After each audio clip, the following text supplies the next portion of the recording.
In this session, I want to show you how to do Kokedama. Kokedama is a Japanese planting technique. It's very ancient and it's basically encompassing the roots of an orchid into a ball. It could be any plant, actually. But I wanted to show you how to do it with Phalaenopsis orchids. So I have some Phalaenopsis orchids, and the best time to do that is when they're not blooming, so that you don't have any stress on the plant. The plant's already stressed enough when it is growing and when it's got the blooms. And so this is the best time to work it and transplant it through it. Now, there are many different types of orchid plants, and the only type that you can do this Kokedama to them are the epiphytes. And an epiphyte is an orchid that attaches itself to the side of a tree, basically. It's not symbiotic where it pulls from the tree, but what it does is it attaches itself for stability, it pulls moisture out of the air, and it's also for aeration because the wind moves around the tree. So you want to use an epiphyte. And an epiphyte is like dendrobium orchids or Phalaenopsis, oncidiums. There are brassias and vandas, most of them are epiphytes. Other varieties, you could do these with the lithophytes too, which these are the ones that attach to rocks.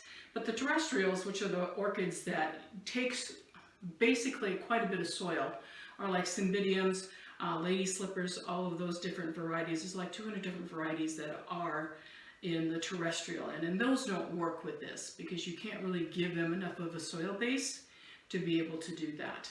So the epiphytes is Phalaenopsis. What you do is you basically take it out of the pot and then you soak it really well.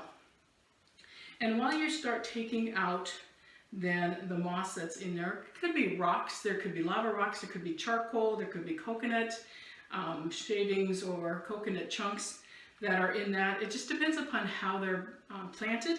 So there's many different ways to do that. It could be sphagnum moss, and that's what we're going to use to create our Kokedama is with sphagnum moss. So when you take the orchid out, what you want to do is then look for basically any bad roots. If they're turning brown, they're drying up, you want to cut those out, because what we want to transfer over are the really nice green roots so that they stay put. So once you do that, you take that all off of there, you've got a beautiful orchid that you can leave a little bit of that moss on there, and that's fine. But you've got just a beautiful orchid with beautiful roots, and these air roots are the ones that absorb all the moisture out of the air. So the next thing that you do is use a wiffle ball. And this is what I like using just because it's easy. And you place the plant around it. It gives it stability in its circle and it makes it a complete circle. But it also aerates. So it allows the plant to breathe through because there's nothing in that very center.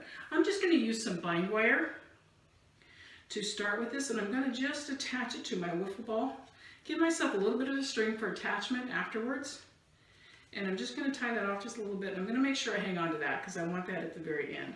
And then I find the very center of my orchid, and I work that wiffle ball down into that center, making sure that I've got my little end. Pull it up and hold it with my thumb so that it stays put. And then what you want to do is just kind of work the roots into this. You can also leave a few roots that come out and they'll work their way out. But you want to just end up combining all of this. I'm just going to take some sphagnum moss, sheet moss, and that's the best thing to use because I find what it does is that it absorbs water and it keeps moisture right there, but it also is very easy to manipulate. So we're going to just start attaching this, and I'm going to take my bind wire. I can work my way up through these beautiful roots, and I'm just going to start kind of binding this around. Now you can use many different things. I like to use something that's a little soft so that it doesn't damage the roots in any way as we're working them in, and just kind of winding it around, making sure that we're attaching that orchid all the way through. You can kind of work it up maybe into a leaf if you want that stability, and just keep adding the mosses to that. So what I like to do is if I come around to this side, then where I see because I want to completely cover my wiffle ball. So you could spray paint those if you want to, but we end up covering them all up.